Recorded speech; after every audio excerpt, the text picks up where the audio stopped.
नमस्कार दोस्तों, सहसंबंध में लास्ट वीडियो में मैंने आपको सहसंबंध के प्रकार तक समझाया था। आगे बढ़ते हैं। अब नाम है दोस्तों सहसंबंधांक। आगे यानी लास्ट वीडियो में जो आपने परिभाषा सीखी थी उसका नाम क्या था? सहसंबंध। इसका नाम क्या है? सहसंबंधांक। अब ये क्या है जरा समझना। सहसंबंधांक किसे कहते हैं?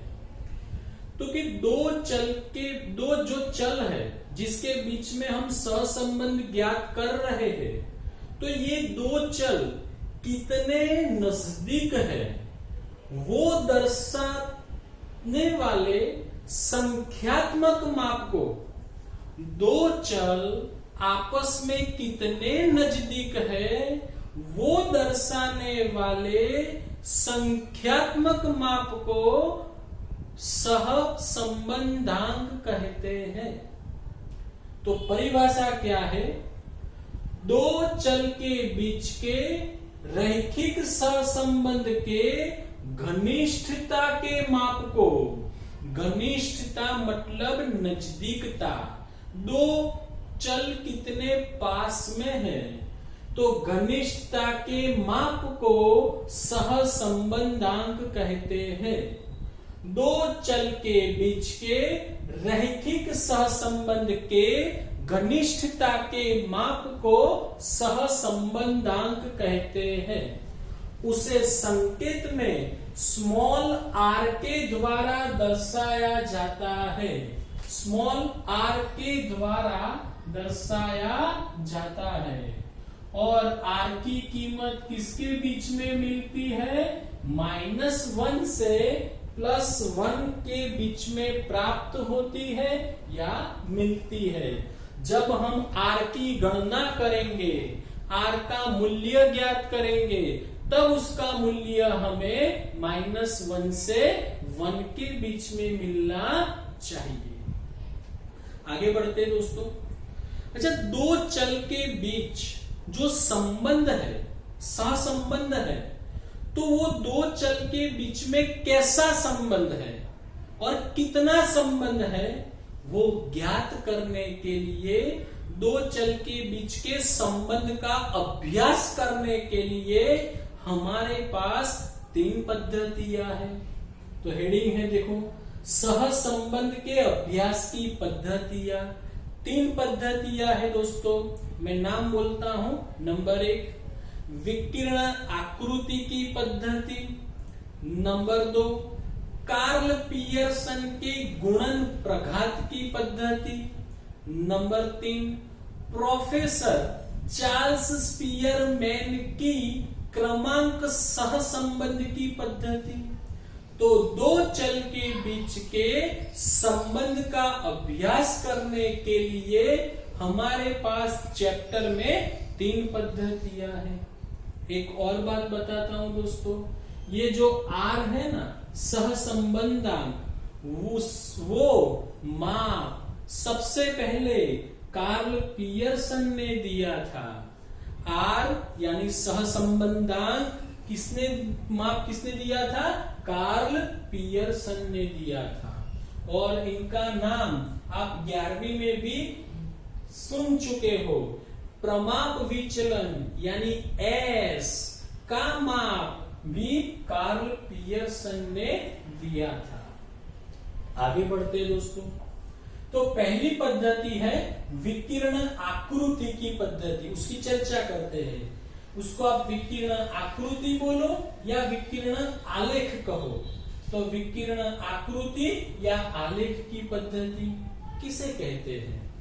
परिभाषा समझाने से पहले मैं एक और बात समझा देता हूं, यहां जरा ध्यान रखना दोस्तों। यहां हमारे पास 2 चल होते हैं, वो आपको पता है, बराबर। जैसे कि मैं आपको समझाने जा रहा हूं, जरा ध्यान देना।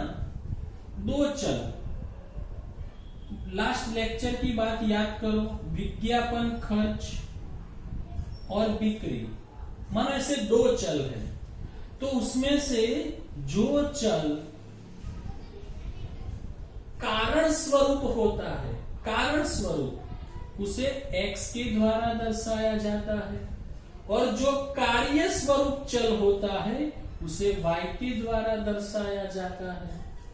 अब मानो इसकी कीमतें हैं 18, 12, 15, 10, ऐसी कीमतें हमें दी गई है। मैं आपको विकिरण आकृति समझा रहा हूं, याद रखना दोस्तों। तो अब क्या करना है, विकिरण आकृति किससे कहते हैं? तो x ये जो कीमत है, जोड़, इसको जोड़ बोलते हैं। x की कीमत 18, y की 12, तो ये पहली जोड़ है जिसे हम कहेंगे 18 और 12। दूसरी जोड़ है 15 और 10, तो इसको आप क्या कहोगे? ये x1 है, x1 है, तो ये y1 है, ये x2 है, ये y2 है। ओके, ऐसे हम बुला सकते हैं उसको। अब चल x जो है उसको हमें x अक्ष पर दर्शाना है, चल y जो है उसको y अक्ष पे दर्शाना है, चल x को x अक्ष पे, चल y को y अक्ष पे दर्शाना है। फिर इन बिंदु, ये जो संख्याएं हैं उसके आधार पे बिंदु हमें दर्शाने हैं, फिर बिंदुओं को जोड़ देना है, और ये जोड़ने से हमें जो आकृति प्राप्त होती है उसे कहा जाता है विकिरण आकृति। शॉर्ट में बोलता हूं मैं दोस्तों, याद रखना। चल x को x अक्ष पे, चल y को y अक्ष पे लेके, चल x को x अक्ष पे, चल y को y अक्ष पे लेके उसके n निदर्शित बिंदुओं को, n यानी अवलोकनों की संख्या है, n निदर्शित बिंदुओं को जोड़ने से जो आकृति प्राप्त होती है उसे विकिरण आकृति कहते हैं।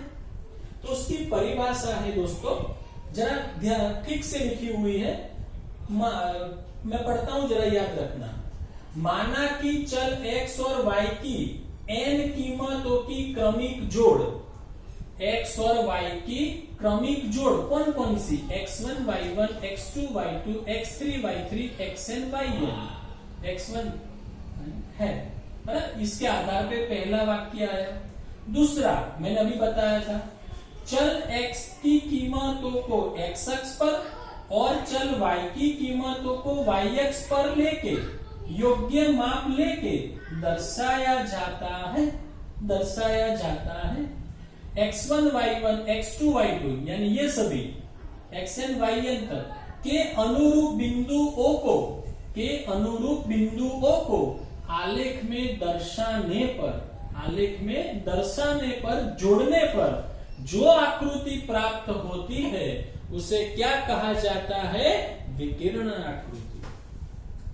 ये परिभाषा यदि दोस्तों आपको लंबी लगे तो मैं शॉर्ट में एक परिभाषा बोलता हूं, उसको याद रखना। विकिरण आकृति किसे कहते हैं? चल x को x अक्ष पे, चल y को y अक्ष पे लेके n निदर्शित बिंदुओं को, n निदर्शित बिंदुओं को जोड़ने पर जो आकृति प्राप्त होती है उसे विकिरण आकृति कहते हैं। ओके दोस्तों, समझ में आ रहा होगा सबके? आगे बढ़ते हैं दोस्तों। अच्छा, ये जो विकिरण आकृति हम बनाते हैं, x अक्ष, चल x और y अक्ष को आकृति में, आलेख में दर्शाने के बाद जो आकृति हमें मिलती है उसको आकृति के ढांचे के अनुसार 5 भागों में बांटा जा सकता है। मतलब हम ऐसा कह सकते हैं कि विकिरण आकृति के 5 प्रकार हैं। फिर से दोस्तों मैं क्या बता रहा हूं, जो चल x और चल y जो है उसको हम आलेख में दर्शाते हैं। आलेख में दर्शाने के बाद जो आकृति हमें मिलती है वो आकृति के आधार पर, आकृति के ढांचे पर विकिरण आकृति के 5 अलग अलग प्रकार बन सकते हैं। तो मैंने लिखा है विकिरण आकृति को ढांचे के अनुसार 5 प्रकारों में बांटा जाता है। कौन से 5 प्रकार? तो संपूर्ण धन सहसंबंध, अंशतः धन सहसंबंध, तीसरा संपूर्ण ऋण सहसंबंध, चौथा अंशतः ऋण सहसंबंध और पांचवा सहसंबंध के अभाव, सहसंबंध का अभाव। दोस्तों फिर से एक बार, विकिरण आकृति के कितने प्रकार? 5। मैं फिर से नाम बोलता हूं, संपूर्ण धन सहसंबंध, अंशतः धन सहसंबंध, संपूर्ण ऋण सहसंबंध, अंशतः ऋण सहसंबंध और पांचवा सहसंबंध का अभाव। अब हम इन पांचों प्रकार के बारे में अभ्यास करेंगे और इसी के आधार पे हमें सवाल भी करने हैं। तो स्टार्ट करते हैं। पहला प्रकार, संपूर्ण धन सहसंबंध। तो दोस्तों ये मैंने आकृति बनाई है, विकिरण आकृति है, याद रखना। विकिरण आकृति के बिंदु, विकिरण आकृति को आप ध्यान से देखिए और मुझे बताइए, विकिरण आकृति के सारे बिंदु एक ही रेखा पर है या नहीं है? तो है। विकिरण आकृति के सारे बिंदु एक ही रेखा पर है या? सही बात है। दूसरा, ध्यान से देखिए, ये सारे बिंदु हमने उसके बीच में से पसार होती, इनके बीच में से निकलती एक रेखा मैंने दर्शाई है।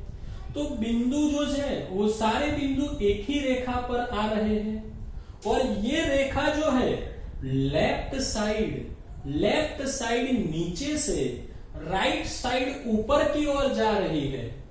लेफ्ट साइड नीचे से राइट साइड ऊपर की ओर जा रही है। तो यदि ऐसी आकृति हमें मिलती है तो हमें मानना है कि दो चलों के बीच में संपूर्ण धन सहसंबंध है। कैसी आकृति मिले? सभी बिंदु एक ही रेखा पर हो और रेखा कैसी हो? लेफ्ट साइड नीचे से राइट साइड ऊपर की ओर गति करती हो। तो ऐसी आकृति यदि हमें प्राप्त होती है तो दो चल के बीच में संपूर्ण धन सहसंबंध है, ऐसा हम कहेंगे। परिभाषा में पढ़ता हूं, उसको याद रखना। यदि विकिरण आकृति के सभी बिंदु किसी एक रेखा पर हो और वह रेखा लेफ्ट साइड नीचे से राइट साइड ऊपर की तरफ जाती हो, लेफ्ट साइड नीचे से राइट साइड ऊपर की ओर जाती हो, तो दो चल के बीच में संपूर्ण धन सहसंबंध है, ऐसा कहेंगे।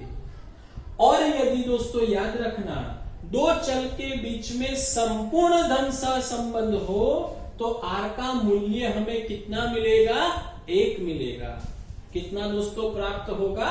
1 मूल्य मिलेगा। ओके दोस्तों, तो मैंने जो थियरी चलाई है उसे आप लिखकर याद करना, क्योंकि यूनिट टेस्ट आपकी होने वाली है महीने के अंत में। तो इसे दोस्तों लिखकर याद रखना। बाकी के 4 प्रकार अगले वीडियो में मैं आपको समझाऊंगा। ओके दोस्तों, थैंक यू वेरी मच।